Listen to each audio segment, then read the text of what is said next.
Welcome to Risk Roundup.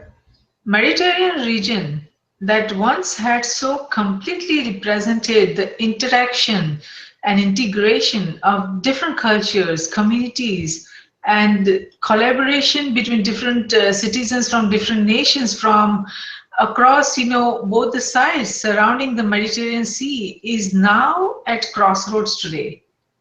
The crucial superhighway of transport, trade, and cultural exchange that encircles almost three continents, Western Asia, North Africa, and Southern Europe, seems to be in total shambles today. The Mediterranean region that today faces a number of critical security risks facing its nations, its government, industries, organizations, and academia, in short referred to as NGIOA, in not only geospace but also in cyberspace. These risks and issues range from the escalation of extremism to nationalism to armed trade, socio-economic constraints, cyber warfare, and so much more.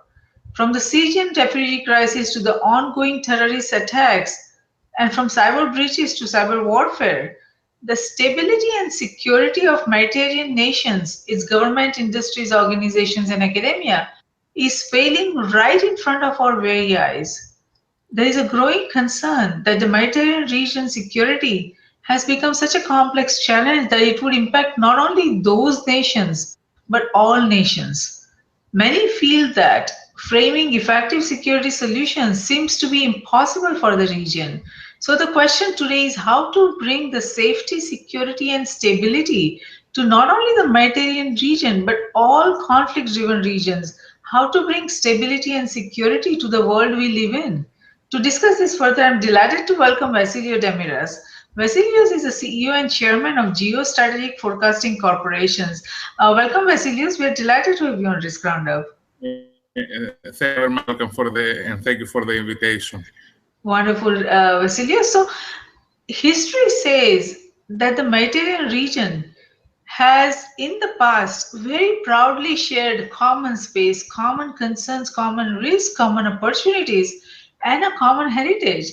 Now, while the Mediterranean region is made of a number of smaller regions today, from an historical perspective, it has been a very lively region in the past through which exchange of so much knowledge, so much ideas, innovations, technologies, people, and values were established so beautifully. So the question today is why is it in chaos today? And what has made it so vulnerable? Well, the situation is that we have diverse civilizations that on and off they have coexisted, but also they have created conflicts. In order to understand that, we can apply Sam Huntington's The Clash of Civilizations, that see different civilizations, they're competing for the same economic and geostrategic interests that come to, they clash each other. And Mediterranean, and especially Eastern Mediterranean, they are the birthplace of three monotheistic religions, Christianity, Judaism, and Islam. And especially now with the new kind of resurgence of that kind of extreme Islam, we have the issue of the ISIS that comes from a non-state actor, wants to become a state actor and create an Islamic caliphate, comes to a conflictual kind of relationship with all, even with the Arab countries, and also with the European nation states, and also with Israel.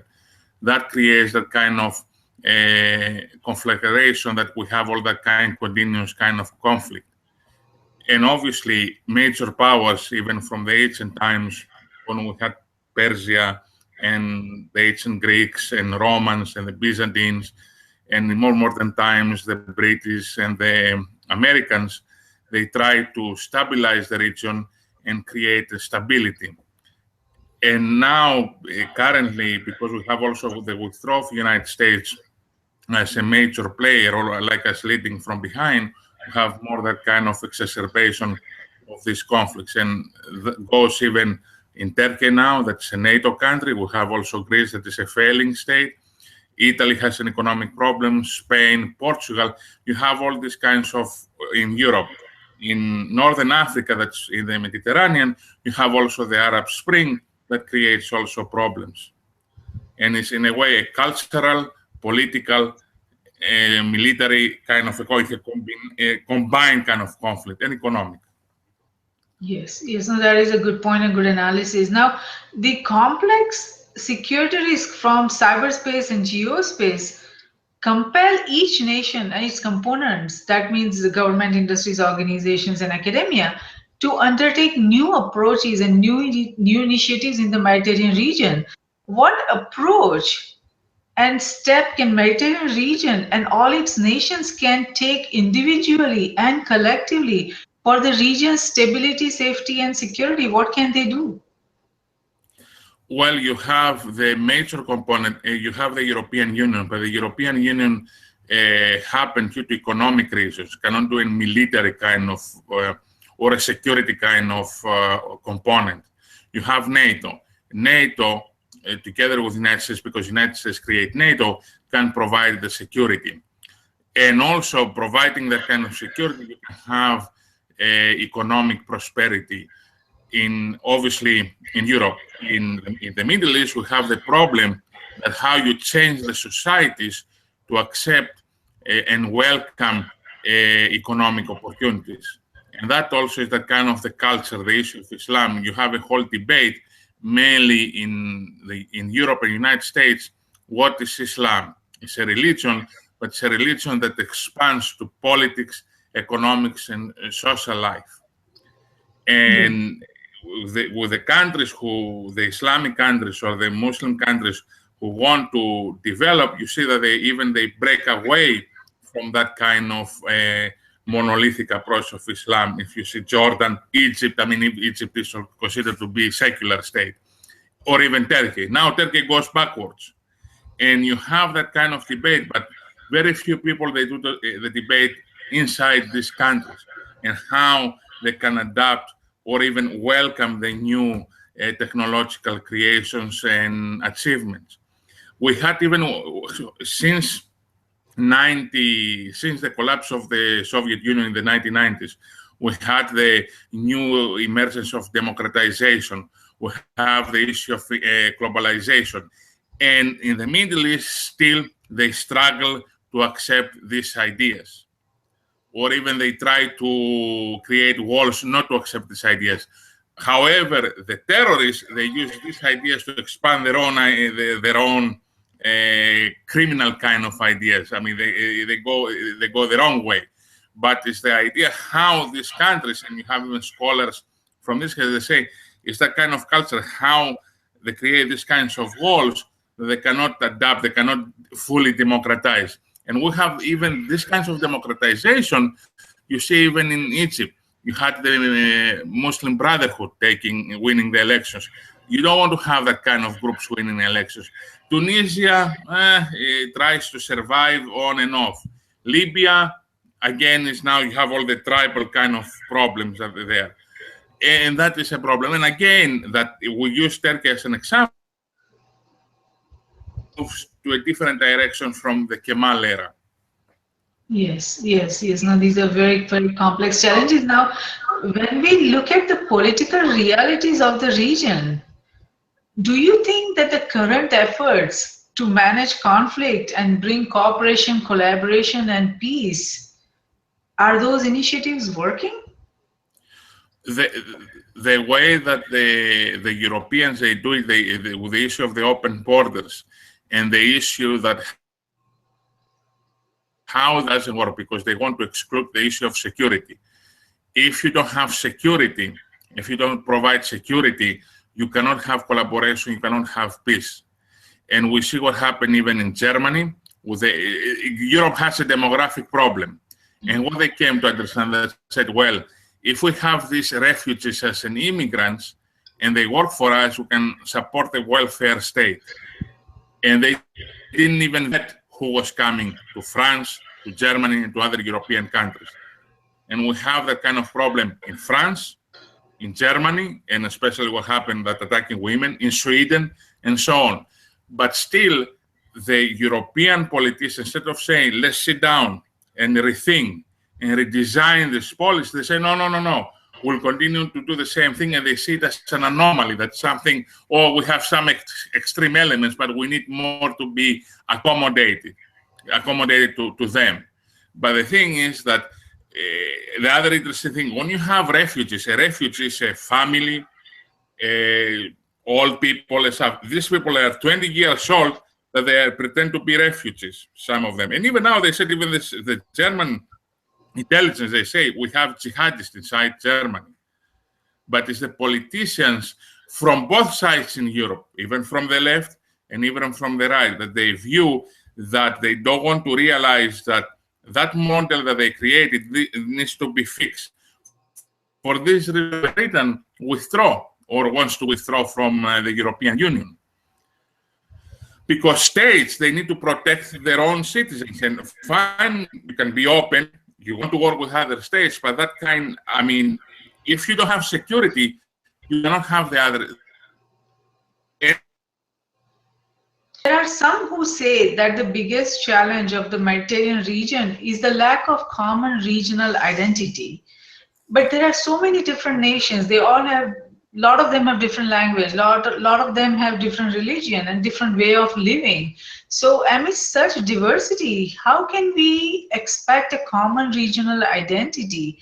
And should there even be a need of common regional identity, because we are all going towards a digital global age where each and every nation is eventually going to be integrated, interconnected, and they all are going to work towards a bigger purpose, a higher purpose. So why are these challenges so severe in Mediterranean region? Because in this region you have ethnic nations, and also in other regions similar things, but in this region you have ethnic nations with long histories. They can have some kind of integration, but to have a political integration is very difficult. The Greeks think like Greeks, the Italians think like an Italians. I mean, you can say that they are the Europeans, but again, comes back in Italian, and Greek, and Portuguese, and Spanish. Now, in northern Africa, that is in the Mediterranean region, they have their own thinking. But you can create some economic collaboration that can bring some understanding, that can bring people together. But in order to have that, you need to have that security stability. That NATO did it in Europe. And even they did some collaborations, the Partnership for Peace with Egypt, Israel, and other countries in the region. However, now that we have this shifting, this tectonic movement in the Middle East, and we don't know who is will be the next government, will be pro-Western, dictatorship, a totalitarian state or whatever, it's very difficult to prognosticate or to say some kind of collaboration. But that doesn't mean that we need to be withdrawn. We need to be very active, and especially now that we have the energy issues there, the development, and so on and so forth. But again, it needs to have short goals and long goals. But when you have democracies, in democracies or republics, people are impatient. They want easy solutions.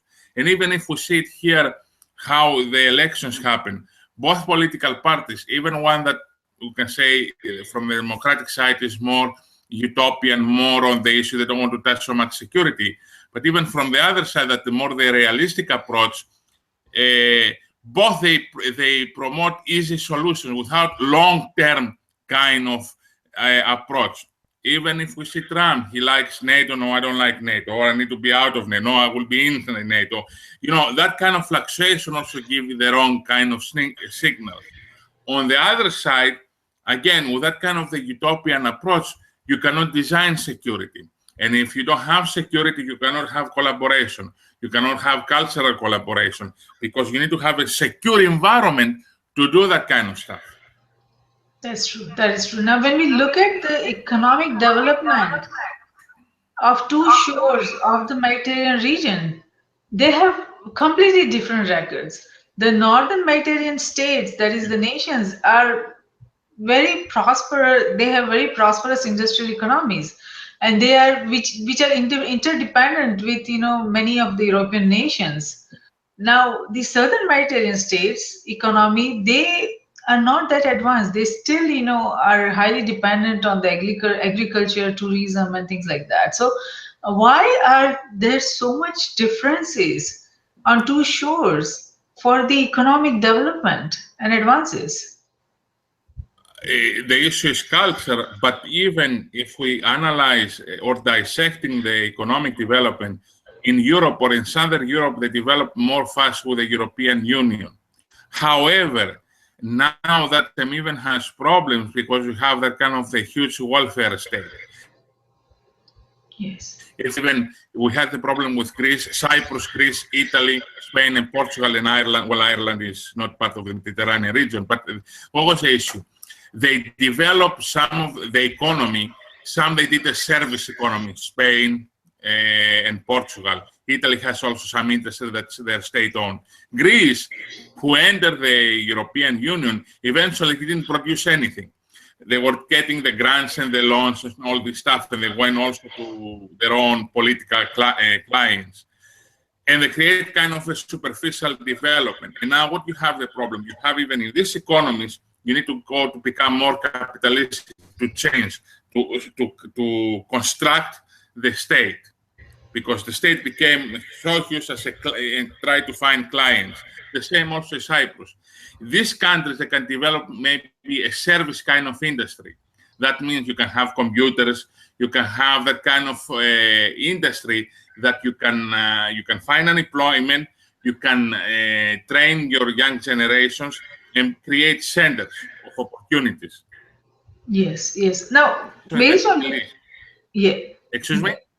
Yes. Now, based on your assessment, what is the major challenge to the creation of a Mediterranean community that is complementary and not competitive? Because if you look at it, so many nations, it seems they are trying to be very competitive where they cannot be competitive, and they would rather be complementary to each other's strength, but they are focused on just the competition, and for which they likely don't have the enough resources that they need. The complement can happen if they, like in Libya was also part, but now Libya has civil war. The complement can happen in the energy. That can happen between Greece, Cyprus, and Egypt. But it's very difficult to happen between Greece, Cyprus, and Turkey because they have also geostrategic interest. Different, you have also other problems that create. Israel, Cyprus, and Greece can have also a collaboration.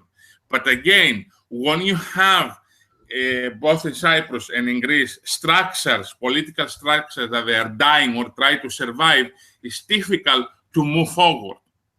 Right, right. And for example, right now, if we see the issue of Greece, in order for Greece to move forward, you need to change the structure.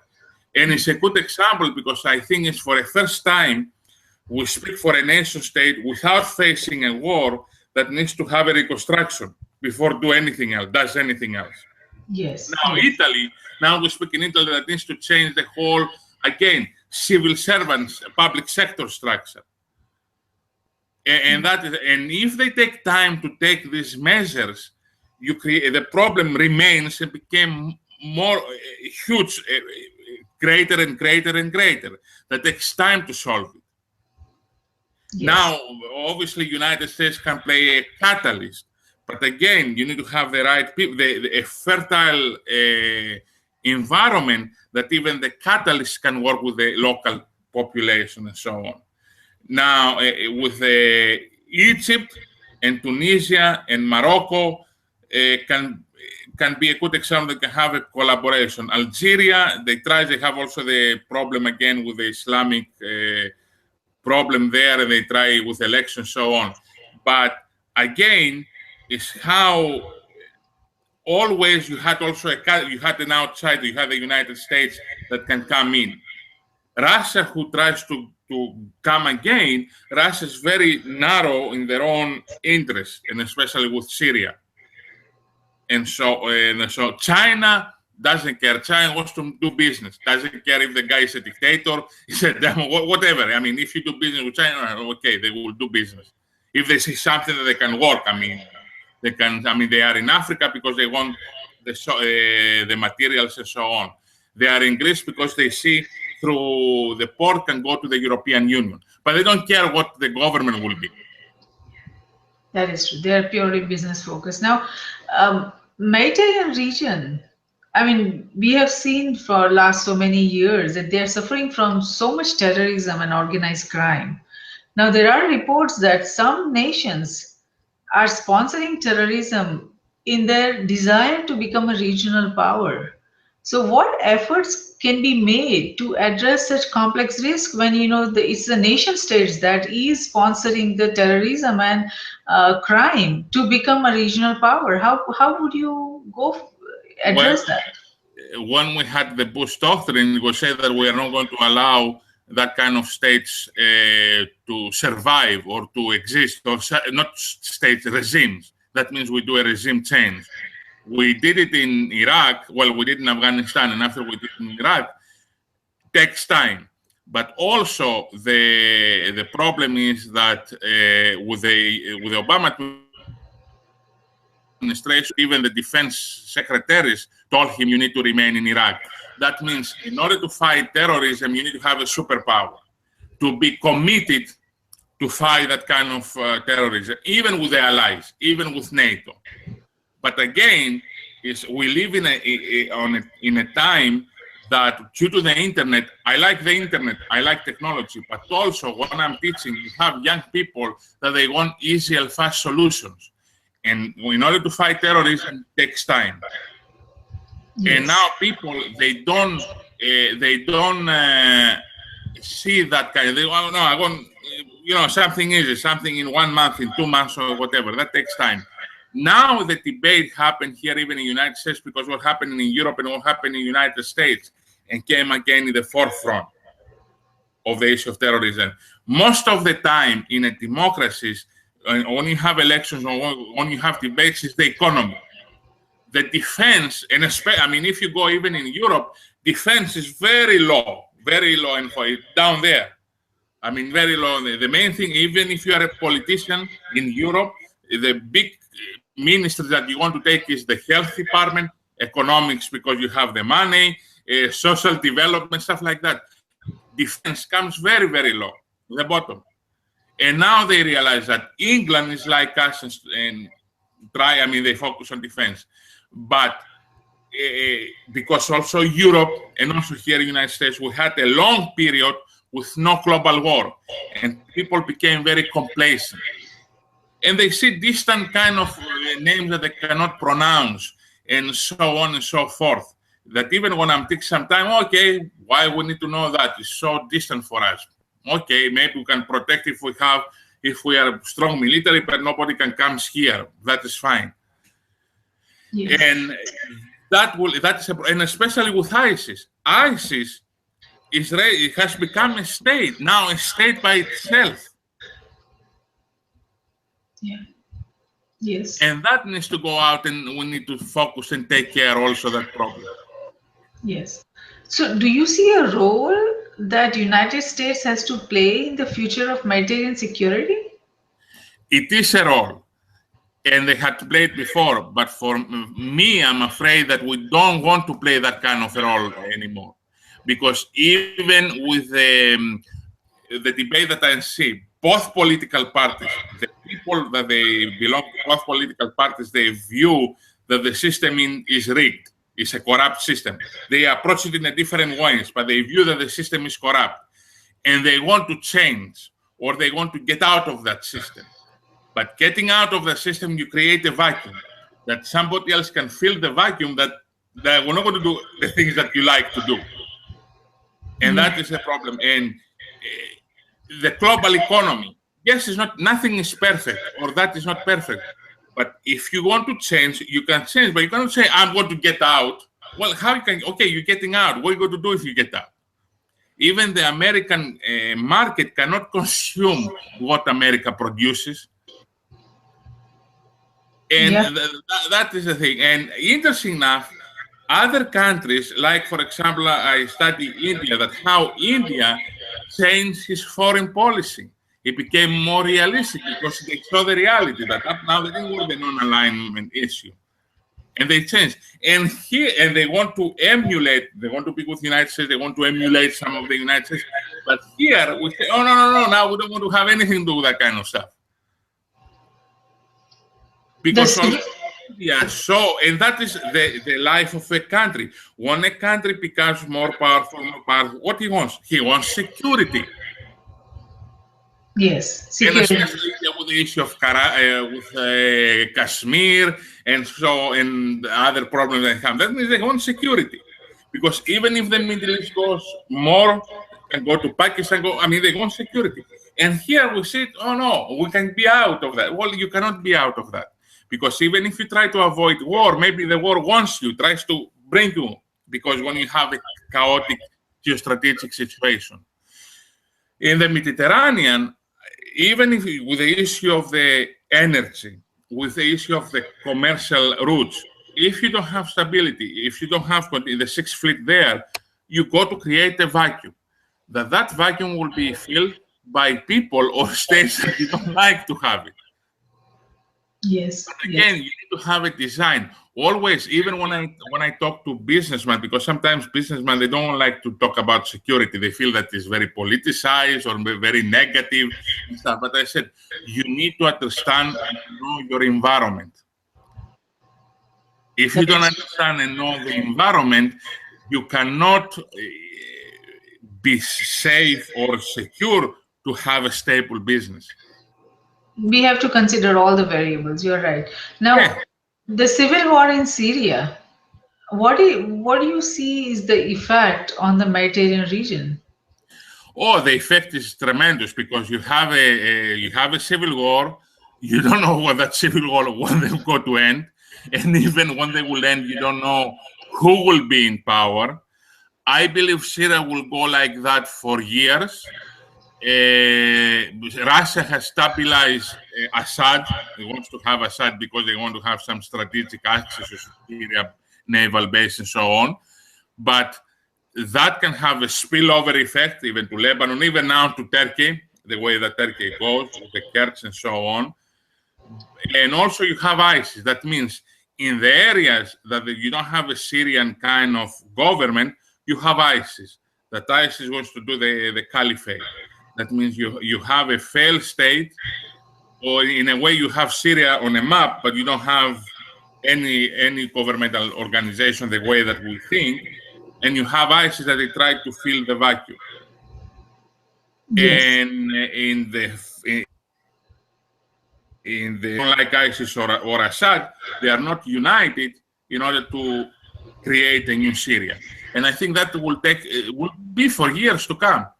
That eventually will have. I'm not happy. I'm not the scholar that says, "Oh, we can redraw borders and so on and so forth," but will be maybe a Syria that maybe the neighbors they want to take advantage eventually. I don't know, but I don't see any light in the end of the tunnel because we don't know. We don't know. Even if Assad be successfully remain, he doesn't have the same power as before. Now, it is said that following the current destabilization of Syria and given the vulnerability of Iraq, Libya, and some other nations, the Middle East is entering into a very uncertain path from an energy security viewpoint. Where does it go from here? It's very uncertain. For this reason, even in the United States, and even we say that we need to give that even to the European allies, they do that fragging, that in a way that we do the drilling here and we have become more an oil-producing country. And now we have more oil than the demand, we have more supply than demands. But for them, it's very uncertain because you don't want these resources to go to their own hands, and you don't want to have long political stability. But also with the governments in Iraq, I don't know if it's a full democracy, it goes back and forth. And if we go south of the border in Saudi Arabia, you have also there, they face some potential political upheaval with the monarchy. And again, it's how we cannot go out and fix every single state. But again, it's this kind, if we can prevent these upheavals or predict that create kind of protection for the economy. But even if United States becomes more and more oil dependent, we don't want to see an unstable, a destabilized Middle East and the oil goes to the wrong people, because Europe is still depending from the Middle East. Interesting enough, going to Iraq, we need to see the history. The Romans, for centuries, tried to unite Middle East and Europe, and the United States tries to do that. Why? Because Europe is dependent also on the Middle East oil. Yes. But again, we don't is when you design a strategy, and that I say to both political parties, you need to be firm and determined. If you go and you do it and you get out and you do it again, you don't have the results that you want to have. Despite that, even if you are determined, you have different cultures, you have different people, you need to talk, you need to adapt, and so on and so forth. But the Middle East it has so much upheaval that I don't know sometimes how you can change that or curtail that anymore. The upheaval is tremendous. I even studied the history, maybe during the Middle Ages. Never, as I remember when I was growing up, the Middle East had that kind of upheaval. Yeah. Now, the natural gas findings in offshore Israel and some other nations, it seems that they can help reshape the regional energy map and rapidly transform the Eastern Mediterranean into a world class natural gas producer. Now, when that happens, what shift in geopolitics do you see as a result? Israel can play a major geopolitical role due to that natural gas sources. The only thing now, we have so much supplies that even from Israel, we are very slow developing. Even during the beginning of 2000, you had all these wars of the pipelines. And now we have so much supply that even that went down, because why you need to build pipelines if you have people, you cannot throw so much because the price can go so low and you don't gain anything. Can play a very important role because Israel in the region and also in Europe and globally. But again, is if you have your neighbors to be destabilized, you have also how you can sustain that role. Because obviously they have a good military, they have a good alliance with the United States. But again, in the environment that they live, you have that kind of a problem again of that kind of stability. Yes. Now, since they found these natural gas minerals, they have brought some American companies, so on. They have did some treaties with Cyprus and Greece, but I have not seen any mass production on that. Because again, it's the supplies and so on and so forth. And even now with Turkey, despite that they approach a new kind of alliance with Turkey, now Erdogan goes back to become more Islamic. I mean, you have another kind of, in the equation, another element that you don't know which way it will go. Yeah. Yes. Now, the energy corridors or supply and transit route, it seems that the security risk there is growing. There are a lot of, local terrorist attacks happening on the pipelines and all that. How are these risks going to be managed? I mean, first of all, is that information correct? And if it is, then how are we going to manage this kind of supply, security risk? It is correct. We don't have any terrorist activity, but it is correct that they want to target this pipeline. We don't have any terrorist activities because they build the pipeline. They don't have any flow coming yet. They are in the stage of building. You have private companies that they will provide that kind of security. But however, now one pipeline that was to come from Azerbaijan to Turkey to Greece to Albania and go to Italy, again, I don't know what will happen. They start building it, and I'm sure even Erdogan will continue to building that. But again, if Erdogan goes out and clean house so severely, what will be the stability Turkey, and so on. And Yes. also with the issue of the Azerbaijan. But even if you have these kinds of security companies, the private security companies, if the situation goes to the extremes, you need to have again some type of government to step in, like a military, the local military, whatever, to take care of the situation. Because even these kinds of companies cannot sustain if they have a extreme security crisis and so on. Right, right. Now, But Egypt. I believe that we don't have any terrorist activity there because they are designing, they are building the pipelines. Terrorists will attack them if they want to create a severe stop to the flow of gas. Right now, even if they do it, nothing will happen. They in the stage of building. But if the flow goes, that will the same will happen with Russia and Ukraine, because you have all this influx coming to Europe and Ukraine with the gas flow, and Putin was trying to play it, turn it off, turn it on, turn it off, turn it off.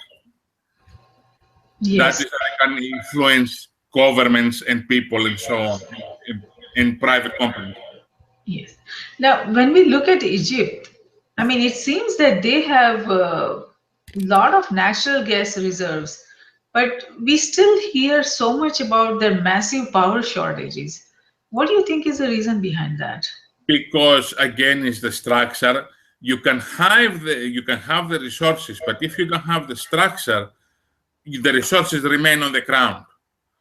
I will do a parallel, not again about the resources. In Greece, they pass a law to allow cruise ships to harbor in Greece, foreign cruise ships.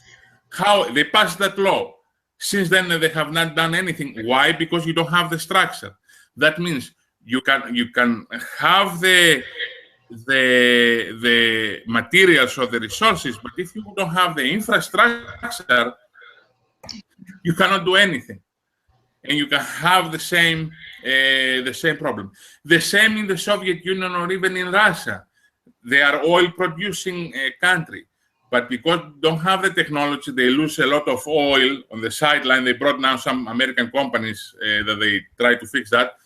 You have the same problem in the structure, the economic structure. That means the same with Egypt. And now in Egypt, what's happening? They have the political problem. I mean, even now that the military has stabilized, but again, they have the problem. Also, the state is, they want an open economic environment, but they don't think the same way as we think. That means, again, is the culture and other things. That takes time. And if the government wants to move that way, they seem that they want to move that way. But again, for them, if you sit in Cairo, what is your first priority? If you see that it's terrorism and the Muslim Brotherhood, my first priority, I will put the sources there.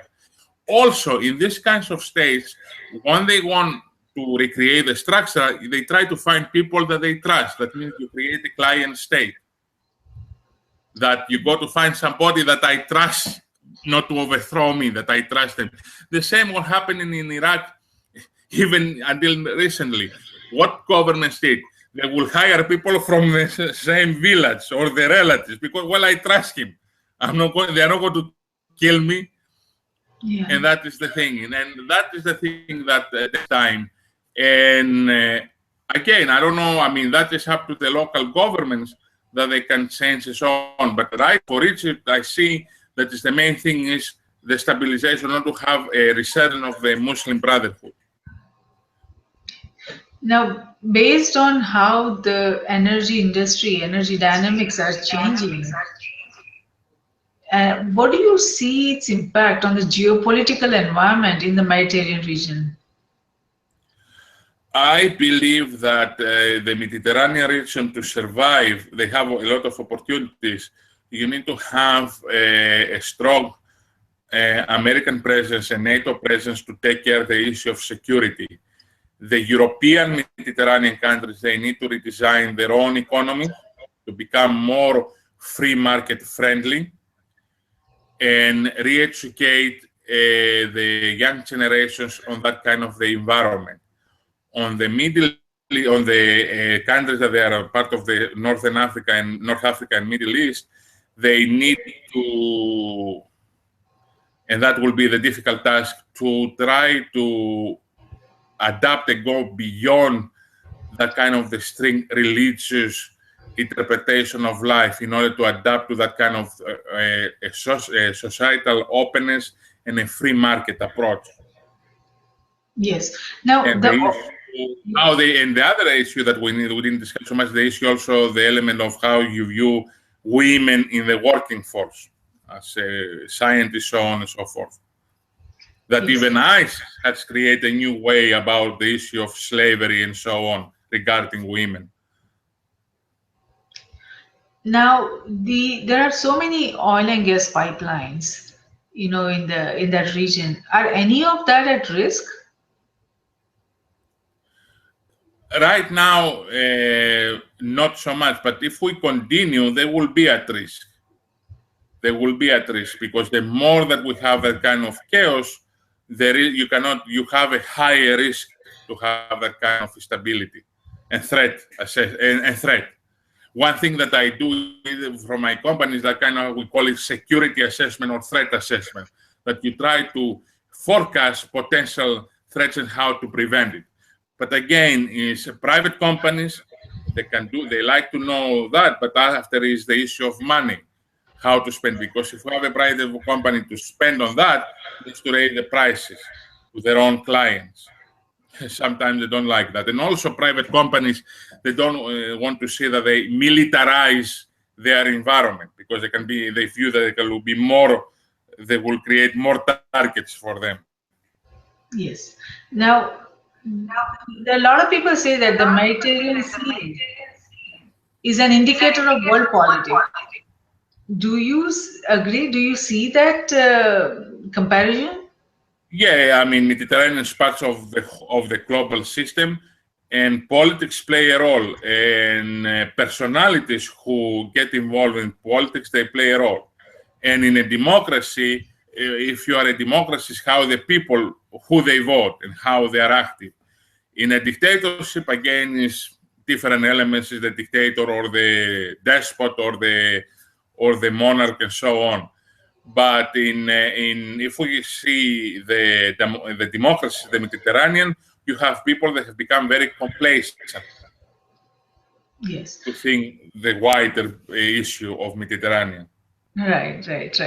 Now, there have been so many geopolitical analyses done, and it is still happening, for that region.